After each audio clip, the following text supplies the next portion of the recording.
적정값이라고 아까 말씀드렸고 부가가치 신고 첫 번째 문제 볼게요. 이 문제 하나요. 주식회사 두타전자는 과일인 사과와 복숭아를 가공하여 무엇을 통조림을 제조하는 중소기업으로 가정한다. 이렇게 줬어요.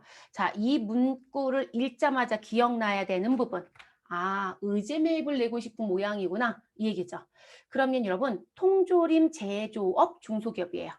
자, 일단 제조업이다라고 하면 공제율은 두 개 중에 하나를 택일해야 되겠죠. 우린 지금 법인으로 시험을 봅니다. 그러면 102분의 2와 104분의 4라는 것 중에 선택해야 되죠. 그런데 중소이면 공제율이 조금 더 높다, 낮다, 높다. 그래서 우리가 중소기업입니다라고 하게 되면 우리는 무슨 부분으로? 우리는 104분의 4로 공제를 받아야 되겠죠. 만약에 중소 앞에 비중소기업으로 가정한다. 라고 하면 102분의 2로 가셔야 돼요. 네, 그거 조심해 주시고. 자, 다음 자료를 이용하여 일기 확정 신고 기간인 4월부터 6월에 의제 매입세액 신고서를 무엇해달라? 작성해달라라고 얘기했습니다. 그럼 지금 현재 확정입니다. 그러면 우리는 무슨 부분을 해야 된다는 거? 아, 정산해야 되는구나. 그래서 한도 내 금액까지만 무엇해야 된다? 공제를 받을 수 있다. 자, 그것까지 감지가 돼야 되고요. 단 전표 입력은 생략하시고 원단위 미만은 절사하며 불러오는 자료는 무시하고 직접 입력하세요 라고 주었습니다. 자, 그러면 매입 자료하고 관련된 1, 2, 3을 보시면 첫 번째 매입 자료는 한솔청과 두솔청과 이렇게 나와 있네요, 여러분. 그리고 증빙을 보셔야 되는 거죠. 자, 계산서 받아왔고 신용카드 받아왔습니다. 공제 못 받는 거 있어요, 여러분? 없어요. 자, 사업자가 사업자랑 거래할 때는 우리 반드시 세금 계산서 또는 죄송해요. 계산서, 의제 쪽으로 얘기할게요. 계산서 또는 신용카드 또는 현금 영수증, 국가가 인정하는 정기 또는 법정 증빙을 받으셔야만 공제가 되죠. 다만 사업자가 아닌 누구한테 우리 제조는 누구도 인정이 돼요. 농어민 매입분도 인정이 되잖아요. 그래서 농어민은 사업자가 아니니까 농어민 매입분은 뭐 계약서라든지 영수증이라든지 그런 거로도 무엇할 수 있다? 모두 다 공제받을 수 있다. 그래서 별도의 증빙이라고 하는 부분은 우리가 뭐 챙기지 않아도 괜찮다 이런 얘기 했었죠. 그러면 요건은 다 충족했습니다. 됐을까요? 자, 그래서 요건 충족했고요. 그리고 두 번째 얘기는 일기 예정 시 과세 표준은 우리 1,500 그리고 확정은 2,000. 그런데 우리 과세 표준 2천만 원의 내용에 뭐가 붙어 있냐면 기계와 관련된 공급가액 500만 원이 제외된 것이다 라고 되어 있어요, 여러분. 자, 이건 무슨 얘기시냐면 우리가 의제와 관련된 정산의 의미는 우리 매출 금액의 일정률만큼 한도로 인정해 주는 거잖아요. 그럼 그 매출이 과세 표준 예정과 확정의 합이란 말이에요. 그거의 40%예요, 현재. 그러면 그 과세 표준에 들어오지 못하는 게 있다는 거죠. 의제 매입과 관련이 없는 애는 들어온다, 안 들어온다? 안 들어요, 여러분. 그럼 우리 손익계산서의 매출처럼 보지 않는 게 뭐였어요? 수익금액 제외에 들어가는 아이들이죠. 그러면 수익금액 제외는 대표적인 게 누가 있더라? 우리 고정자산 매각은 수익금액 제외였잖아요. 그쵸? 그래서 고정자산 매각 그리고 선수금 또는 간주공급 그들은 매출로 보지 않잖아요. 과세 표준에 포함은 되지만 매출은 아니에요. 그쵸? 그러면 얘는 제외되어 있으니까 여러분 2천만 원에서 뺄 필요는 없는 거예요. 만약에 이 과세 표준이 2,500이고 500만 원이 포함되어 있다. 그럼 2천만 원 바꿔주셔야 합니다. 그래서 이거 조심하실 거. 2번과 같은 형태는 처음 냈어요. 그러니까 항상 1,500, 2,000 이렇게만 냈어요. 그런데 빠져야 되는 걸 냈던 건 처음이라는 거예요. 자, 세 번째 예정 신고 시 1월부터 3월 의제 매입세액은 얼마가 있다? 우리 18만 원이 있다. 그러면 기공제 매입세액 부분 쪽에 넣어서 정리해 주시면 되겠네요. 됐을까요? 자, 입력하러 가겠습니다. 자, 부가가치 모듈 선택을 해주시면 되고요. 자, 그러면 저희 부속명세서 몇 번에 가셔서 노마자 1에 가셔서 의제와 관련된 서류를 열어줍니다. 의제 매입세액 공제 신고서. 자, 확정 신고 기간이니까 반드시 몇 월부터 몇 월을 넣어주셔라. 4월부터 6월을 넣어주시면 되고요. 그래서 입력하고 내려오실 것. 자, 그러면 한 솔부터 넣으면 되죠. 공급자 자리에 가셔서 F2번 눌러주시고요. 우리는 한 솔을 선택합니다. 자, 사업자 번호 자동으로 들어올 것이고, 자, 우리 매입일은 2021년도 5월 31일 넣어주시면 됩니다. 어차피 나와 있는 거 그대로 치시면 되죠. 자, 그리고 우리는 무슨 증빙을 받았다? 계산서 1번. 자, 품목은 뭐라고나 여러분? 사과라고 넣어주시면 되고요. 자, 수량은 1000이라고 주었네요. 매입한 금액은 1000만 원입니다. 자, 그럼 공제율은 벌써 정리해놨죠? 얼마이다? 104분의 4. 그러면 2번 선택. 그럼 의제 매입세액은 자동 계산이 됩니다. 그럼 이렇게 해서 끝났죠. 한 솔 더 넣을 거 있어요? 없어요, 여러분. 그럼 다시 어느 쪽에 관리용 탭에 있는 공급자로 넘어오시고 다시 F2번 눌러주시고 두 솔 첨가를 선택합니다. 자, 취득 일자는 2021년 6월 10일이라고 넣어주시고 우리 신용카드이니까 몇 번? 2번. 현금 영수증도 신용카드 등 선택하시면 되는 거고요. 자, 물품명은 복숭아라고 되어 있으니까요. 복숭아 넣습니다. 수량은 500이고 매입의 금액은 500만 원입니다. 공제율은 104분의 4 넣어주시면 의제 매입세액은 들어오게 되죠. 그러면 여러분 지금 4월부터 6월에 매입한 정보는 입력이 끝난 거죠. 그리고 우린 정산해야 되니까 어디에 가자? 하단에 면세, 농산물 등이라는 탭에 가서 입력해 주시면 되죠. 그럼 지금 예정의 과세 표준은 얼마이다? 1,500. 자, 그럼 이 자리에 1,500만 원 입력. 자, 확정의 과세 표준 얼마이다? 2,000. 됐어요, 여러분? 자, 그리고 단기 매입 금액은 얼마가 들어왔어요? 1,500. 자, 단기 매입 금액은 여기 합계가 뜨죠, 여러분? 이 자리에. 그러면 한 솔에서 가져온 거 1,000만 원, 두 솔에서 가져온 거 500. 그래서 우리는 총계가 얼마이다? 1,500. 자, 이 금액이 단기 매입에 들어왔네요. 자, 조심해야 되는 게 있죠. 자, 이 문제는 사실상 좀 함정이 있었던 문제예요. 왜 제가 함정이 있다고 얘기하냐면 예정 신고 때 공제받은 사실이 있어요, 없어요? 있어요, 여러분. 그러면 의제 매입세 공제를 얼마에 받았다? 18만 원. 그러면 내가 의제 매입과 관련돼서 사가지고 매입가액이 있을 것이고 그 매입가액에 우리는 104분의 4를 적용해서 받은 게 얼마이다? 18만 원입니다. 이렇게 결론이 나네요. 여러분 예정 신고 시 매입액을 안 줬어요. 그쵸? 자, 그러면 우리 이 18만 원 가지고 역산하실 수 있죠. 매입가액으로 돌아가란 얘기잖아요. 그러면 여러분들은 다 계산기가 있을 거니까 저 그냥 화면에 안 띄우고 손계산기 누를게요. 18만 원 해주시고 그러면 우리 무엇 하시면 돼요? 여러분 나누기 하시면 되는 거잖아요. 그래서 4로 나누고 104를 곱하면 되겠죠. 그래서 그거 해주시면 됩니다. 그럼 매입의 금액은 얼마가 된다? 468만 원이 되네요. 그래서 매입 금액은 468만 원이 나오게 됩니다. 자, 여러분 지금 확정에 정산한다라고 하면 무조건 어떻게 기억하시라고 했어요? 모든 자료를 언제부터 언제 일기이다라고 하면 1월 1일부터 6월 30일의 전체 사건을 봐라. 자, 2기이다라고 하시면 우린 7월 1일부터 언제 우리 12월 31일 이렇게 사건을 봐야 되죠.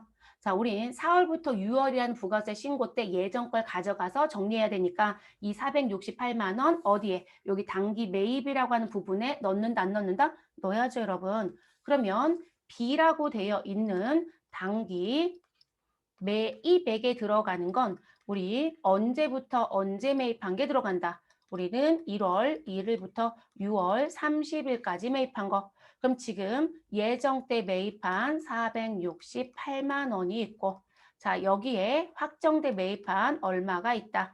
1,500만 원이 있다. 자, 두 금액을 더해서 입력. 그래서 여러분 이 자리엔 확정 거밖에 안 들어요. 그래서 여러분 직접 수정하셔야 됩니다. 그러면 얼마? 1,900 맞죠, 여러분? 1,968만 원으로 수정을 해주셔야 되는 부분입니다. 그럼 저희는 수정하러 가죠.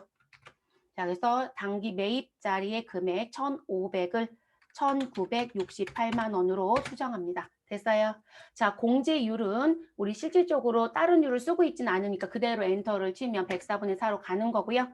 그러면 공제 대상 금액은 53만 8,461원이 나오네요. 자, 우리 누가 더 크냐 작냐를 따져야 되는데 우리 원래 미니멈의 금액의 104분의 4인 거죠. 자, 지금 예정과 확정의 과세 표준 다 더했더니 3,500이에요.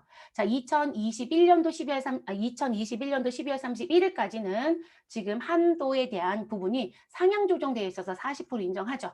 자, 그럼 3,500만 원 곱하기 40%에서 얼마가 나온다? 1,400. 근데 단기 매입 금액이 얼마이다? 1,968만 원. 자, 그럼 한도와 단기 매입을 비교해서 작은 금액 미니멈 1,400. 그러니까 결론적으로 매입 금액이 더 컸던 거네요. 그쵸? 네. 그래서 지금 1,400만 원이 들어와서 우리 104분의 4를 곱해서 계산해 보니 넌 53만 8,461원만 받아야 돼. 라고 얘기합니다. 근데 벌써 예정 신고 때 얼마는 받았다? 우리 예정 신고 때 벌써 18만 원 공제 받았어요. 그럼 18만 원을 이미 공제받은 금액에 넣어줍니다. 그러면 우리 남겨져 있는 금액은 35만 8,461원만 받을 수 있는 거죠. 됐어요, 여러분? 요거만 받습니다. 그런데 지금 확정 때 사가지고 전체 매입세액을 계산한 건 57만 6,922원이거든요. 그러면 이거 다 못 받는다는 거죠. 네, 요 금액까지만 무엇한다? 받을 수 있다. 이렇게 가야 되는 거예요. 그래서 입력하실 때 실수하지 마실 것.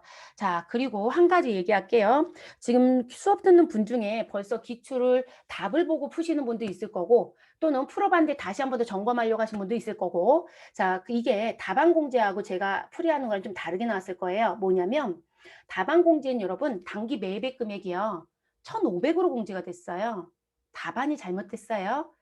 그런데 저처럼 이게 왜 답이 1,500이야? 라고 생각한 사람이 있겠죠. 1,968만 원이 맞아요. 그래서 그걸 이의제기한 친구가 있더라고요. 이때 시험 봤던 사람 중에.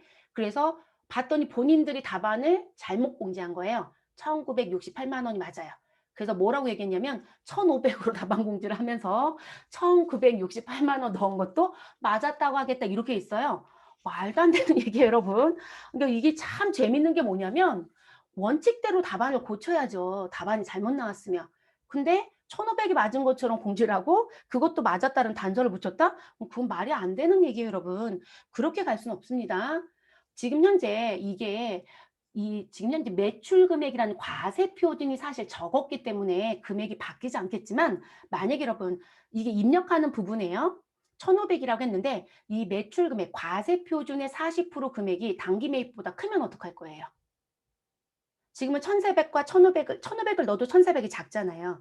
근데 지금 현재 과세표준 곱하기 40% 했던 게 1,600이 나오고 단기 매입이 1,500이다 라고 하면 어떻게 할 거냐는 거예요. 문제가 돼요, 여러분. 그래서 지금 실질적으로 1,500으로 공지되어 있는 답은 맞다라고 볼 수는 없습니다. 어쨌든 지금 결론적으로 공제할 세액의 금액에 변화는 없지만 지금 이 금액은 1,500이 아니라 1,968만 원이 맞습니다. 이거로 푸시는 게 맞아요. 그러니까 사실상 이거를 함정으로 팠다라고 봐도 되는 건데 본인들은 그 생각을 못 했던 것 같아요. 네, 시험 문제를 냈던 분들은. 그래서 그렇게 가지 않습니다. 그래서 이 자리는 1,968만 원이 맞다로 가져가시는 게 좋습니다. 그래서 그렇게 기억을 해주시는 게 좋겠고요. 자, 다 끝났으니까 무엇 하시면 된다? 저장하시면 되겠습니다. 그래서 저장하시고 종료하시면 되는 문제. 자, 1번 문제는 여러분 배점이 3점짜리인데요. 사실 3점짜리 치고는 복잡했던 문제예요. 그쵸? 복잡했던 문제예요. 왜냐하면 지금 현재 이 기계 장치도 빼야 되는데 이거 감지 못했던 분들은 이거 어떡하지? 넣어야 돼 말아야 돼? 이 고민했을걸요? 그러니까 그것도 고민했을 거고 그리고 이 부분 진짜 감지 안 했던 분들은 1,500 나온 거 그대로 넘어갔을 거예요. 근데 정상적인 답으로 공지했다면 틀렸다가 될 수 있잖아요. 그러면 사실상 이 문제는 난이도가 좀 높았던 문제예요. FM대로 따져보신다면. 그래서 정리를 좀 잘 하시는 게 좋을 것 같습니다. 자, 두 번째 문제로 넘어갈게요. 2번. 다음대를 유용하여 주식회사 두타전자의 2021년도 2기 확정 신고 기간인 10월 1일부터 12월 31일 자, 부가가치세 신고서를 작성해달라라고 했습니다. 그러면 부가가치세 신고서를 열어놓고 시작하는 게 좋다라고 말씀드렸고 다음 부가가치세 신고서 이외에 부속서류와 과세표준 명세의 입력은 생략하며 자, 신고서 작성을 위한 전표 입력도 생략 자, 그리고 세부담 이 최소화되도록 작성해달라 이렇게 되어 있습니다. 배점은 7점이고요. 그러면 부가가치세 신고서 오픈해놓고 우리는 정리한 다음에 한꺼번에 입력할게요. 조회 기간은 10월부터 12월을 들어가시면 되죠, 여러분. 그러면 배지 상태로 줬으니까 그대로 정리합니다. 근데 뭐 이렇게 박스로 주면 사실 더 보기가 좋지 않나요? 그쵸? 나눠주면. 자, 매출 자료부터 순차적으로 정리할게요. 자, 제품 매출이 있고 2억에 2천입니다. 전자세금 계산서를 발급했대요. 그러면 남번호는 어디에 가야 된다? 1번 자리에 가야 되네요. 그래서 이 부분은 1번 란에 갑니다. 뭐 더 신경 쓸 거 없고요. 자, 신용카드로 결제한 제품 매출이 있는데요. 자, 그러면 신용카드가 키죠. 그런데 세금 계산 발급 여부도 좋네요. 자, 미발급이다. 그럼 순수한 신용카드 매출이다. 이렇게 되는 거죠. 왜냐면 여러분, 우리 이런 경우도 있다라고 했잖아요. 세금 계산서 발급분 카드 결제 받을 수도 있다. 그러면 누가 먼저냐라고 했었어요? 그럼 누가 먼저이다? 세금 계산서가 먼저이다. 그러면 그렇게 단서가 붙어버리면 1번 자리에 넣어야 되고요. 신용카드 자리는 공란으로 가야 되잖아요. 그렇게 낼 수도 있으니까. 그래서 이 부분은 신용카드로 가야 되는 부분이니까 몇 번 자리? 3번 자리에 넣어주시고 끝냅니다. 자, 그리고 3번 자리 넣는 금액은 반드시 누구랑 세트로 가라? 19번 자리. 그래서 우리는 19번도 같이 쓸게요. 19번. 자, 내국신용장에 의한 재화 공급 있고요. 무슨 부분? 영세율 전자세금 계산서를 발급했다. 자, 영세율 자리 가시고 세금 계산서 발급분 몇 번 자리? 우리는 5번 자리에 넣어주시면 되죠. 그래서 5번. 자, 재화의 직수출 1억 2천이 있고요. 영세율 대상이고 전자세금에서 미발급했대요. 그럼 직수출을 발급하는 게 이상한 거 아닌가요? 뭐 발급 못합니다. 그러면 우리 기타 몇 번 자리에 넣어준다? 영세율 6번 자리에 넣어주시면 되겠죠. 자, 대손이 확정된 매출 채권. 자, 지금 2천에 200이 있습니다. 대손색 요건이 무엇되어 있다? 공제 요건이 충족되어 있다. 그럼 너무 친절하죠? 네, 우리 요 이전에 풀었던, 그러니까 소위 말해서 우리가 지금 거꾸로 풀고 있는데요. 지금 이전에 풀었던 건 내가 시시비비를 가려야 되는 상황이었죠. 근데 이건 아예 줬으니까 정리만 하시면 되죠. 그리고 대손세액에 대한 누구를 넣는다? 우리는 요 200만 원이라고 되어 있는 이 금액을 입력하시면 되죠. 됐어요. 자, 그럼 이 부분은 대손세액 가감 몇 번 자리에 8번 자리에 넣어주시면 되고 내가 세액공제를 받을 거니까 무엇으로 입력하자? 반드시 부가세를 음수로 입력하자. 그러면 매출 자료는 마무리가 됐습니다. 자, 매입 자료. 자, 원재료 매입이고요. 전자세금 계산서 수치. 그럼 세금 계산서 수치인데 원재료니까 뭐로 보신다? 일반 매입. 그러면 10번 란에 넣어주시고 마무리하면 되네요. 자, 그 다음 법인카드로 구입한 원재료 매입. 여러분 원재료 매입하신 거 카드로 사시면 공제받는데 전혀 문제가 없죠. 자, 세금 계산서 미수치했고요. 매입세 공제 요건을 충족했다라는 게 우리한테는 중요하죠. 네, 요건 충족이니까 우린 어디에? 그 밖에 공제 매입세액 14번 자리에 들어갑니다. 그래서 14번 자리에 넣어주시면 되고요. 그리고 여러분 원재료를 사가지고 왔으니까 얘는 무슨 매입이 된다? 고정자산 매입이다, 일반 매입이다. 일반 매입 자리에 들어가야 되겠죠. 그렇게 넣어주시고요. 자, 거래처 접대용 선물 세트를 매입했고요. 그런데 세금 계산서를 수취했고요. 고정자산은 아니라고 하네요. 그럼 여러분 이 부분은 일단 들어가야 되는 자리가 두 곳인 거죠. 자, 지금 고정자산이 아니면 우리 선물 세트산 접대비는 어디에 들어가야 된다? 일반에 들어가야 되죠. 그래서 세금 계산서 받아온 이 부분은 일반이라고 하는 10번 자리에 들어가야 합니다. 근데 접대라는 게 문제죠. 접대는 매입세 공제를 못 받아요. 그럼 공제받지 못할 매입세액 몇 번 자리에? 16번 자리에 한 번 더 넣어줘야 된다. 이렇게 되는 거죠. 됐을까요? 그럼 10번은 합산할 게 있네요. 1억 5천에 얼마를 770만 원을 더해줘야 되는 게 있다. 자, 원재료 매입이 있고요. 예정신고 누락분이며 전자세금 계산서는 정상적으로 수취했대요. 그러니까 내가 제대로 잘 받았는데 신고만 누락했어. 이런 얘기네요. 그리고 매입이다, 매출이다. 우리 지금 현재 매입입니다. 이런 매입에 대한 건 가산세가 있다, 없다? 없다라고 했어요. 세금 계산서하고 관련된 게 있다라면 모를까? 우린 그런 부분이 아니면 일단 가산세는 없음으로 가시면 되겠습니다. 자, 예정신고 누락 부분 어디에 가자? 12번 자리에 가서 넣어주시면 되겠죠. 됐을까요? 그래서 12번 자리에 입력. 자, 기타. 부가가치세 신고는 홈택스에서 전자신고하기로 한다. 여러분, 홈택스에서 누가? 우리 회사 두타전자가 직접 신고하겠다는 얘기네요. 그러면 확정신고할 때 우리 전자신고 세액공제 얼마 받을 수 있다? 10,000원을 받을 수 있다. 이렇게 얘기했었죠. 그러면 10,000원을 넣어줘야죠. 그 10,000원은 어디에 넣는다? 18번 자리. 근데 여러분 18번 자리는 직접 선택이 안 돼서 우리는 18번 아래쪽에 있는 쪽 선택하면 열릴 거라고 얘기했죠. 그래서 얘는 사실상 18번 난에 들어가는 게 맞아요. 자, 전자세금계산서 발급 시 국세청 전송도 정상적으로 이루어졌대요. 그죠? 발급한 거 정상적으로 이루어졌어야 우리는 미전송이나 지연전송 가산세가 없을 거니까요. 그러면 다른 문제는 없는 부분. 그래서 여러분 가산세가 있는 문제예요? 가산세가 없는 문제예요? 가산세가 없는 문제예요, 여러분. 네, 그래서 가산세 없이 그냥 쭉 입력만 해주시고 끝내주시면 되겠습니다. 자, 그럼 부가가치세 신고서 가셔서 1번부터 순차적으로 넣죠. 자, 2억 넣어주시면 되네요. 그래서 2억 넣어주시면 세액은 2천. 자, 그리고 우리 3번 자리에 내려오셔서 얼마? 우리 6천만 원에 600이 나오게끔. 자, 그리고 두 금액을 더한 걸 19번 자리에 얼마? 6,600만 원 입력하시고 마무리. 자, 그러면 요거까지는 정리가 된 거죠, 여러분? 됐어요? 자, 그리고 이제 어디 가요? 내국신용장 관련돼서 나오는 자리. 자, 그러면 5번 자리로 이동해 주시고요. 우리 영세율 세금 계산서 5천. 자, 직수출 금액은 1억 2천 넣어주시고 우리 대손세 가감이 있었어요. 그러면 8번 제대 내려오셔서 마이너스 얼마? 200만 원 입력하시고 끝내주시면 됩니다. 그럼 매출 쪽은 입력이 다 끝났죠. 그 다음 매입에 옵니다. 자, 매입에 세금 계산서 수치 일반 매입 자리 10번 자리엔 우리 1억 5천만 넣는 게 아니라 1억 5천에 누구를 더해서 넣어주셔라. 요 금액에 770만 원 더해서 가야죠. 그러면 1억 5천 770을 넣어주셔야 되는 게 맞겠죠, 여러분? 네, 그래서 여기 금액은 합산의 금액으로 넣어주셔라. 그래서 1억 5천 770만 원 입력. 그럼 이 부가세도 당연히 더해주셔야 되겠죠? 1,577만 원 입력. 됐어요. 그래서 이렇게 넣어주시고 마무리하시면 되는 부분.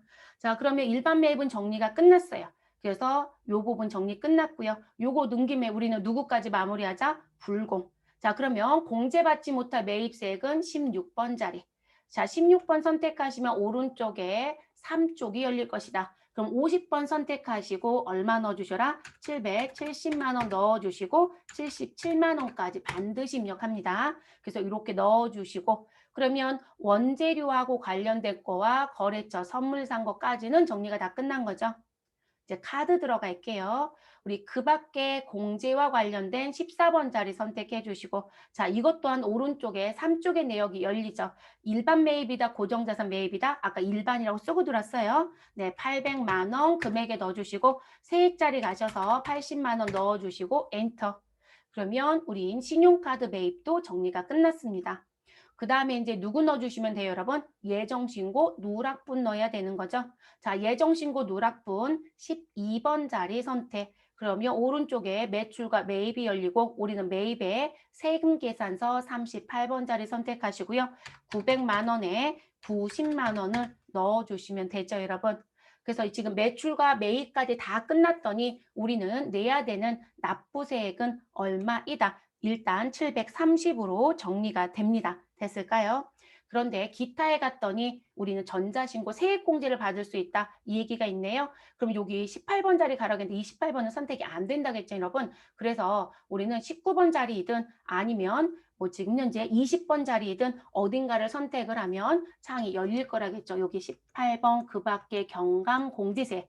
자, 요 자리에 전자신고세액 54번 난을 선택하시고 얼마를 넣어주시고 끝내주셔라. 10,000원을 넣어주시고 끝내주셔라. 그러면 여기까지 넣고 무슨 부분? 729만 원이라고 나온 거로 끝내주시면 돼요.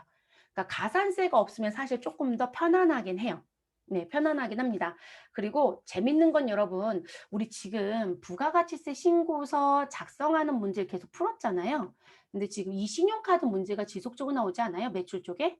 근데 이게 답이 제가 분명히 오락가락 한다고 했어요. 다른 문제는 또 이자를 공란으로 공시했어요. 근데 2회에는 제가 기억하는데 이자를 또 답에는 공제를 했어요. 그럼 또 이의제기가 들어오겠죠. 나는 이 자리에 안 넣었는데 틀렸어요, 맞았어요. 그럼 또 뭐라고 얘기할까요? 넣든지 말든지 무관합니다. 이렇게 나는 거죠. 넣는 게 맞는 거죠. 그러니까 넣는 게 맞다라고 생각하는 출제위원들은 답안에 이걸 공지해주고 있고 신경을 안 쓰는 출제위원은 저 자리 공란으로 답안을 공지하고 있는 거예요. 참 일관성이 없어요. 네. 그래서 19번 자리는 넣는 게 맞으니까 고민하지 마시고 여러분 그냥 넣으세요. 네, 답안조차도 오락가락해서 이게 수검자들한테는 어려워요, 여러분.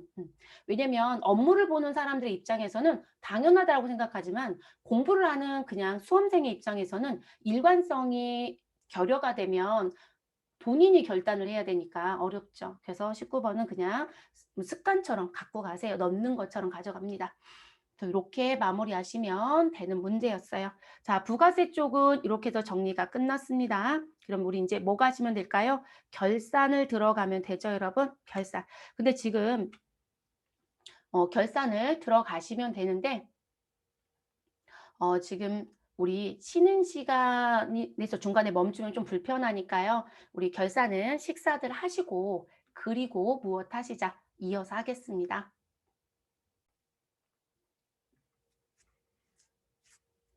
자, 결산은 항상 어떻게 하자. 합계잔액 시산표를 일단 열어놓고 가자. 그래서 합계잔액 시산표 필요하든 안 필요하든 저희는 열어놓고 가는 거로 하자라고 했고요. 엔터 치시면 과세기간 종료, 과세기간이라고 하면 안 되죠. 이쪽은. 자, 회계기간 종료일로 등장이 됩니다. 그래서 이렇게 나와져 있는 부분 그대로 최소화시켜 주시면 되고요. 그리고 수동결산이 항상 먼저니까 일반전표 입력이라고 하는 메뉴에 들어가셔서 12월 31일을 입력해 놓고 시작. 1번부터 보겠습니다. 2021년 2기 부가가치세 확정신고와 관련하여 부가가치세 대급금 1,200만 원, 그리고 부가가치세 예수금 2천만 원, 그리고 전자신고 세액공제 10,000원이 발생하였다. 자, 부가가치세 관련 회계 처리를 하시오라고 되어 있어요, 여러분.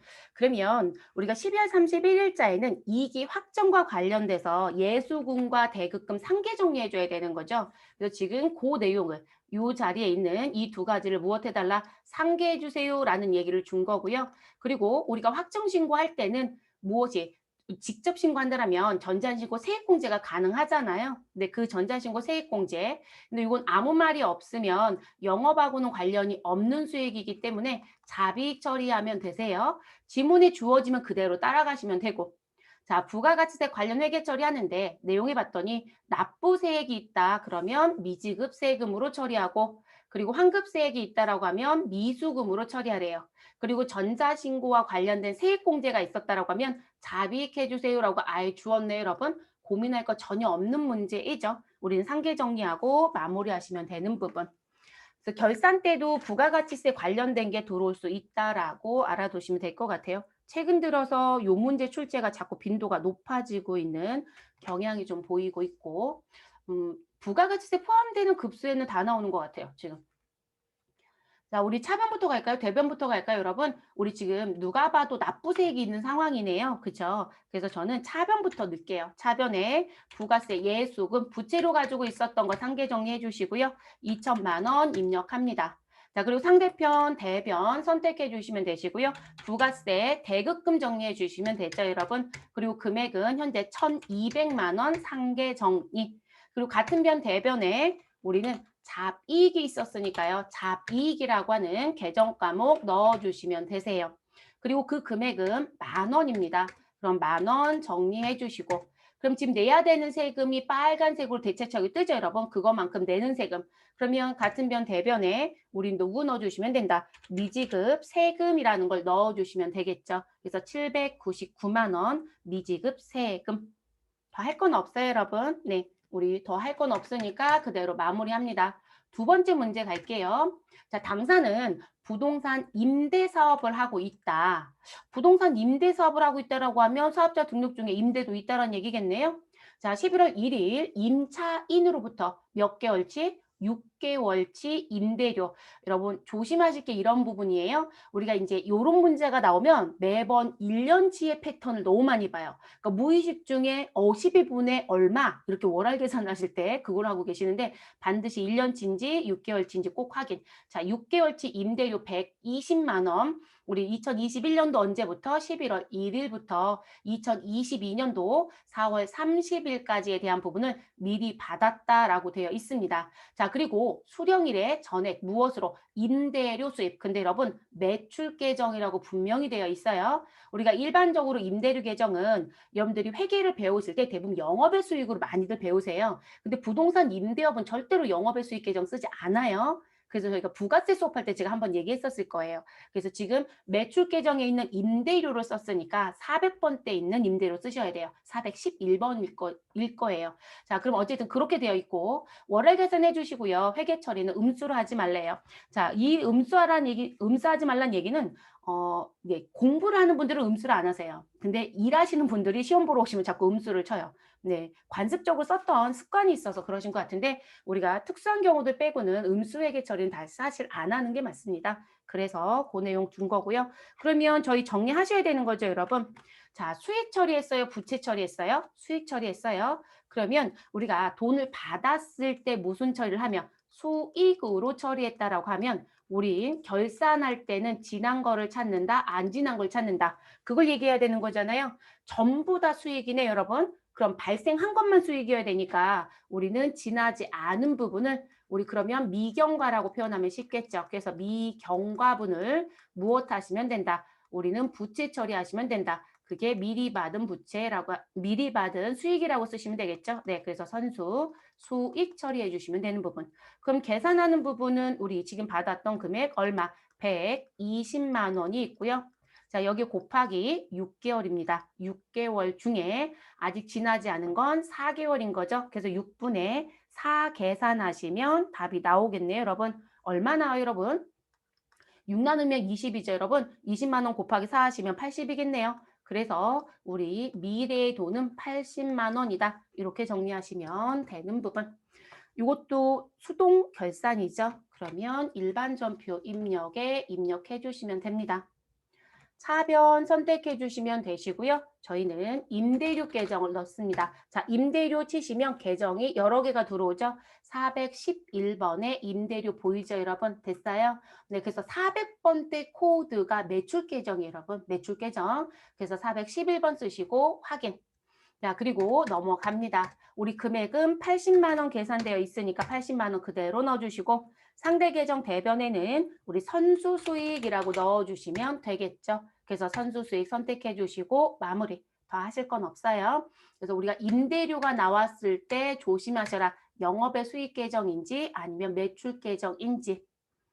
세 번째 문제, 아래 제시된 자료를 토대로 당초에 할증 발행된 사채의 이자 비용에 대한 회계 처리를 하시오. 단, 전표는 하나로 입력할 것 이렇게 되어 있네요.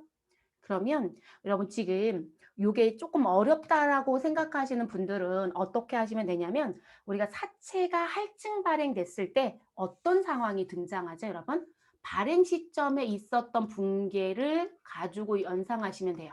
그러면 할증 발행의 시점의 회계 처리를 글씨가 왜 이 모양일까요? 자, 회계 처리를 해보면 우리는 차변에 뭐라고인가 썼겠죠. 돈을 뭐로 받았는지는 우리가 알 수는 없어요. 그래서 돈 받은 조건을 썼을 거고 자 저희는 돈 받은 걸 900이라고 써볼게요 여러분. 900을 받았습니다. 그런데 이 사채에 무엇을 보았더니 액면을 보았더니 그죠? 자 지금 우리는 할증이에요 여러분. 자 액면의 금액을 봤더니 받은 돈보다 작겠죠. 그래서 사채의 액면의 금액은 500이다. 이렇게 얘기를 해볼게요. 그래서 사채 액면 금액은 500. 그럼 여러분 결론적으로는 할증이 400이 된 거죠. 그래서 우리는 대변에 뭐라고 쓸 거냐면 사채 우리 무슨 부분? 여러분 사채 할인 발행만 할인 발행 차금, 할증만 할증 발행 차금을 쓰면 되겠죠? 그래서 사채 할증 발행 이번엔 다 쓸게요. 차금이라고 회계 처리를 400을 했을 거예요. 그러면 우리는 무엇 할 때 우리 이렇게 발행 차금이 있으면 사채 발행 차금이 있으면 무엇 해라? 이자를 지급할 때 뭔가 해야 되는 게 있죠. 그래서 이자 지급을 하실 때 우리 무엇을 해야 된다? 상각을 해야 된다. 그래서 전 차금이라고 그냥 쓸게요. 여러분 기니까. 그래서 차금에 대해서 우리는 상각하거나 여러분 할인은 상각한다고 표현하고요. 할증은 환입한다고 표현을 해요. 그래서 상각 또는 환입을 해야 된다라고 얘기합니다. 그럼 여러분 상각하거나 환입한다는 얘기는 반대로 보내서 없애라는 표현이거든요. 그럼 할증 발행했으니까 사채 할증 발행 차금과 관련된 건 어느 변에 와야 없어져요, 여러분. 우리는 지금 금액은 모른다 하더라도 차변에 써야 되는구나. 이 얘기가 결론이 나는 거죠. 그리고 이자를 줄 때 여러분 대변에는 내가 줘야 되는 이자가 나가야 되겠죠. 그럼 대변엔 내가 줘야 되는 이자는 액면 이자예요. 그래서 액면 이자가 나가겠죠. 됐을까요? 그러면 이 부분이 여기에 와서 없어진다고 하면 지금 차변에 일단 결정이 난 건 사채 할증 발행 차금은 무조건 있어야 되는 거네요. 그렇죠? 그러면 우리가 이자를 준다라고 하면 차변에 자연스럽게 등장해야 되는 게 하나가 더 뭐가 있어요? 이자 비용 계정 과목이 무조건 들어야 되지 않을까요? 돈을 주고 있는데 무슨 돈을? 이자를. 됐어요? 이렇게 가는 패턴이에요. 할인은 이걸 반대로 뒤집으면 되는 거고. 됐어요? 그래서 그 정리를 하고 가실 것. 그리고 이 문제는 결산이 된다라고 할 수는 없어요. 다만 지금 현재 결산에 나온 건 얘네가 이자를 12월 31일에 주는 모양이구나. 이렇게 보셔야 되는 거지 결산 때 이걸 꼭 해야 된다는 규정은 없습니다. 어찌됐든 3번은 그런 문제예요. 자, 그래서 전표는 하나로 입력해 달라고 했고요. 박스 내용을 봤더니 2021년 귀속 사채의 액면 이자는 55만 원이고 보통 예금에서 이체되었다라고 합니다. 그리고 이자 지급일이 언제래요? 12월 31일. 그러니까 결산에 이 행위를 해야 된다고 준 것뿐이라는 거죠. 그럼 우리 벌써 결론 나지 않았어요? 우리 돈은 어디서 나가요? 대변에. 여러분 제가 액면이자 쓰라고 했잖아요. 그럼 뭐로 줬는지 따져야죠.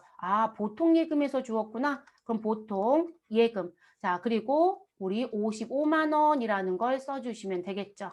여러분 사채 액면이자는 안 바뀝니다.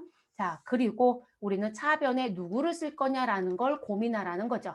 자, 2021년 귀속 사채 할증 발행 차금 상가액은 뭐 상각 용어를 쓰든 환입 용어를 쓰든 어쨌든 얼마이다? 21만 5,300원이다. 이렇게 얘기를 하네요. 그러면 이러면 사채 할증 발행 차금은 분명히 어느 변에 있다고요? 대변에. 그럼 없애려면 어느 변에 써야? 차변에. 그럼 차변에 써주시면 되잖아요. 그러면 사채 할증 발행 차금이라고 써주시면 되고요. 전 여기까지만 쓸게요. 그리고 금액은 21만 5,300원이다 라고 얘기하시는 거죠.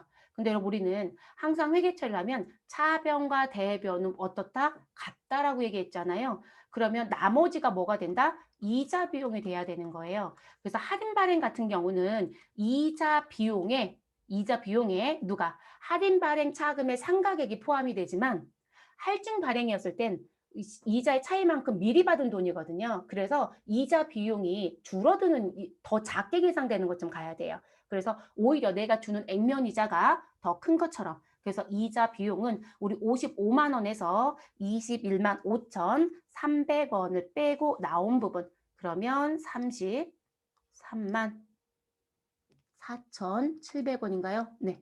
33만 4,700원. 맞죠? 네. 55만 원 되려면 됐어요, 여러분. 이렇게 가야 합니다. 그래서 할증과 할인 반드시 이 삼각했을 때 어떻게 정리가 되는지 기억하실 것. 그러면 저희 입력하러 갈게요, 여러분. 일단 저는 화면을 조금 위쪽으로 옮길게요. 네. 이거 한꺼번에 다 지우면 다 지워져서 이거 보고 넣어야 되니까. 자, 그럼 우리 넣어볼게요. 여러분 사실 지워져도 큰 의미는 없는데요. 그 내용은 맞게 들어간지 봐야 되니까. 자, 수동결산으로 넣어주시면 되시고 우리 어느 변부터 정리하는 게 더 편할까요? 대변. 자, 대변부터 들어갈게요. 그리고 대변엔 보통 예금 103번 넣어주시고요. 금액은 액면이자 55만 원. 자, 그리고 같은 변, 다른 변, 차변. 자, 우리 대변에 있었던 누구를 사채, 할증 발행 차금은 없애주셔라. 그래서 할증 발행 차금 선택. 자, 그리고 그 금액은 우리 보기 박스 지문에 주어졌어요. 그래서 21만 5,300원. 그리고 엔터 하시면 되겠죠. 그러면 제가 여기 썼던 금액만큼 상단에 빨갛게 뜨죠. 자, 같은 변 차변에 누구 쓰셔라? 이자 비용을 쓰셔라. 그래서 이자 비용 951번에 있네요. 그래서 33만 4,700원 정리 됐어요. 이렇게 정리를 해주시면 되는 문제입니다. 이게 할증도 내고요. 할인도 내요, 여러분. 그래서 두 가지 다 가지고 가세요. 그래서 그렇게 정리하시면 되고요. 자, 네 번째 문제로 넘어갈게요.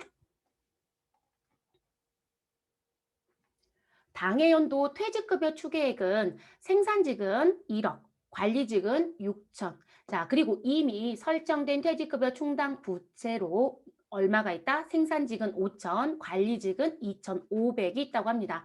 자, 회사는 퇴직급여 추계액의 100%를 퇴직급여 충당부채로 계상하고 있다. 여러분, 이 부분은 자동인가요? 수동인가요? 자동에서 하실 수 있죠, 여러분. 그래서 자동에서 하실 수 있는 부분이니까 크게 신경을 안 쓰셔도 되겠네요. 자, 계산하는 근거 얘기를 한다라고 하면 우린 퇴직급여 충당 부채에 대해서 무엇을 해라? 설정을 해라. 라고 하시면 설정액은 지금 모든 종업원이 그만둔다는 가정하에 지급해야 되는 퇴직금을 계산하신 것. 그게 추계액이죠. 자, 항상 조심할 건 여러분, 회계 기준은 100%를 하는 게 원칙이지만 회사가 이게 100%안 할 수도 있어요. 네, 그래서 그 문구 꼭 확인해 주시고 우린 100이니까 지금 현재 퇴직급여 추계액으로 계산된 금액을 가지고 오시고 근데 이걸 해년마다 했겠죠? 근속연수는 1년씩 쌓이는 거고 그러면 과거에 설정했었던 금액이 있을 거예요. 그래서 퇴직급여 충당 부채에 무엇을 잔액을 무엇한다 뺀다 이렇게 가시는 거죠. 그래서 이 자리가 양수이면 설정이고 음수이면 환입이에요.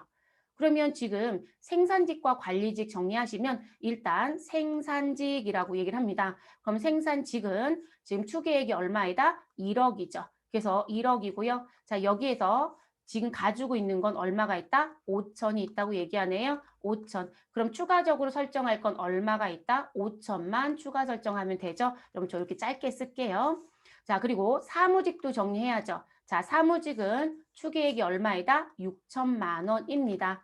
자, 그런데 미리 설정해서 갖고 있었던 게 얼마가 있다? 2,500이 있네요. 네, 2,500이 있고 그럼 여러분 6천에서 2,500을 빼시면 우리는 얼마? 3,500만 설정을 추가로 해주시면 되겠죠. 됐을까요? 네. 자, 이 부분은 뭐 직접 분기하겠다라고 하면 차변의 퇴직급여, 대변의 퇴직급여 충당 부채이지만 우린 자동 결산이 가능하니까 자동에 가서 하도록 하겠습니다. 자, 5번째 문제. 결산일 현재 외상 매출금과 그리고 미수금에 대한 잔액에 대해서 몇 퍼센트? 3%의 대손을 예상하고 우리 대손 충당금은 보증법에 의해서 설정한대요. 여러분 외상 매출금은 매출 채권이죠. 그러면 차변의 대손상각비, 미수금은 기타 채권이죠. 그럼 차변의 기타의 대손상각비죠. 그런데 율이 둘 다 똑같잖아요. 둘 다 몇 프로? 3%. 그럼 여러분 자동에 가서 우리 대손충당금 설정하는 버튼 쓰는 게 더 빠르지 않을까요? 그렇죠? 그래서 이 부분도 자동을 활용하도록 하겠습니다. 그러면 정리가 다 끝났으니까 일반 전표 닫아주시고 우리는 결산 자료 입력 메뉴에 들어가도록 하겠습니다. 저는 한 번도 볼 일이 없었던 학계전액 시장표도 닫을게요. 자, 결산 재무제표 가셔서 결산 자료 입력 열어주시고 우린 1월 1일부터 12월 31일에 회계 기간을 사용하니까 엔터를 넣어주시면 자동으로 들어옵니다. 직접 입력하셔도 되고 그럼 우리는 4번부터 갈게요, 여러분. 자, 4번은 이렇게 계산한 걸 결산 반영 금액에 입력해도 되죠. 그런데 여기 상단에 퇴직 충당이란 버튼도 쓸 수가 있어요. 근데 이거는 무조건 다 쓴다라고 하기는 어려워요. 왜냐면 데이터 설정에 따라서 저자를 쓸 수도 있고 쓰지 못할 수도 있기 때문에 그러면 일단 눌러는 볼게요. 자, 그래서 퇴직 충당 자리에 갔더니 여러분 설정 전 잔액이 누구 500번에 있는 코드는 생산직이겠죠? 5천이 있네요. 자, 그리고 800번에 있는 코드는 판매비와 관리비에 있는 관리직 거겠죠? 2,500. 딱 맞네요. 그럼 무엇 하셔라? 퇴직급여 추계액에 각각 입력하셔라. 그럼 퇴직급여 추계액 생산직은 얼마? 1억입니다. 그럼 1억 넣어주시면 되고요.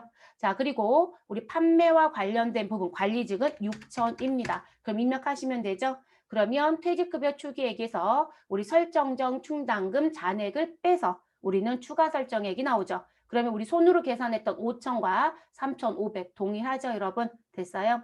근데 제가 이거 왜 못 쓴다라는 얘기도 하냐면 우리 여기 지금 보시면 증가와 감소는 여기서 입력을 못해요. 이거는 회계전표 처리할 때 적유를 설정을 해줘야만 들어와요. 근데 그건 백데이터는 그 적유를 꼭 써야 된다는 규정은 없어요, 여러분. 그러니까 그런 거 안 해놓으면 여기 들어왔는데 금액이 전혀 안 맞을 수도 있다는 거예요. 그 경우는 이거 아예 못 써요, 여러분. 근데 지금 저희는 맞네요. 그러면 이렇게 해주시고 무슨 키? 결산 반영 키를 눌러주시면 됩니다. 그럼 이제 확인은 해야죠. 그러면 노무비 쪽에 우리 제주 원가는 노무비죠. 노무비 쪽에 퇴직급여 1202번 자리에 5천 들어온 거 보이네요. 자, 쭉 내려오셔서 판매비와 관리비가 보이는 자리에 가셔서 2번 퇴직급여 1200짜리에 3500 들어온 거 보이시죠? 그럼 4번은 끝났어요. 자, 5번 가겠습니다. 자, 5번은 상단에 무슨 버튼을 쓰자? 대손삼각 버튼을 쓰자. 그럼 대손삼각에 가셔서 지금 대손율을 1%가 아니라 몇 프로? 3%로 수정. 그리고 엔터 해주시면 되겠네요. 그러면 지금 외상매출금 잔액 4억 5,141만 2천 원 곱하기 3% 해서 우리 얼마가 나온다? 우리 지금 요 금액이 나오겠죠? 거기에서 우리 충당금 무엇 하시면 빼서 정리가 나오는 거죠. 됐어요, 여러분? 그래서 900만 원 정도 설정하네요. 자, 그리고 받으러오면 설정을 한 얘기가 없어요. 그러면 0 치시고 엔터. 단기 대여금 설정하라는 얘기 있다 없다? 없어요. 그럼 0 치시고 엔터. 자, 미수금은 설정하라고 했어요, 여러분. 근데 얘는 설정 중 충당금 잔액은 없으니까 3% 설정한 거 그대로 들어오겠네요. 그리고 선급금은 없죠, 여러분. 네, 설정을 한 적 없으니까 0 만들어 주시면 되겠습니다. 자, 그러면 외상매출금은 제가 분명히 대손 삼각비라고 하는 판매비와 일반 관리비에 가야 되고, 그리고 미수금은 무엇으로? 기타, 의대손 삼각비로 가야 된다고 했어요. 아래쪽에 다 뜨죠? 판관, 영업외. 됐어요. 그러면 맞게 됐으니까 결산 반영키를 눌러줍니다. 자, 그리고 판매비와 일반 관리비에 대손삼각 5번 자리 아래쪽에는 외상매출금 금액 들어왔는지 확인하시고, 그리고 영업의 비용이 보일 때까지 내려가셔서 우리 기타의 대손삼각 자리에 가셔서 미수금의 금액이 들어왔는지 확인. 그럼 다 들어온 거 확인됐죠? 네, 그리고 무엇 하셔라? 전표 추가하셔라. 그리고 우리 얘 눌러주시면 전표가 추가되겠죠. 그리고 마지막에 꼭 글씨 확인. 자동 결산 분계 완료라고 나와 있네요. 됐을까요? 자, 높아지면 한 가지 얘기할게요, 여러분. 여러분들이 왜 메인 매출 전표 입력하다 보면 외상 매출금, 외상 매입금, 받으러옴, 지급엄 이런 게 나올 수 있잖아요. 근데 어차피 부채는 대손충당금 설정하고는 관계가 없죠. 그쵸? 근데 우리 자산 쪽에 있었던 매출채권은 대손충당금 설정하고 관계가 있단 말이에요. 근데 내가 앞에서 분계를 하는 과정 중에 메인 매출 전표에 외상 매출금 받으러온 분계가 틀렸더라. 근데 그 문제에 결산이 나와 있더라. 그러면 결산에 외상 매출금 받으러옴 설정하라는 문제가 나오면 지금 다방 공제하고 내 금액이 다르잖아요. 네, 감점 안 해요. 자, 감점 안 하는 게 무슨 얘기냐면 내가 가지고 있는 소위 말해서 합계잔액 시산표에 남겨져 있는 채권 잔액 곱하기 대손 추정률 마이너스 대손 충당금의 금액대로만 회계처리를 했다라면 맞았음 처리가 됩니다. 그래서 그렇게 채점을 하지 답안에 나온 거에 맞았나 안 맞나 그렇게 보진 않아요. 근데 그거는 채점 방식이 좀 달라요. 대손 충당금은. 그래서 그렇게 채점하니까 앞에 문제 틀린 것 때문에 신경 쓰지 마실 것. 합계 잔액 시산표에 나온 금액대로만 정확하게 해주시면 되겠습니다. 됐을까요? 네, 그렇게 정리가 됩니다. 자, 이제 마지막 5번 문제로 들어가도록 하겠습니다.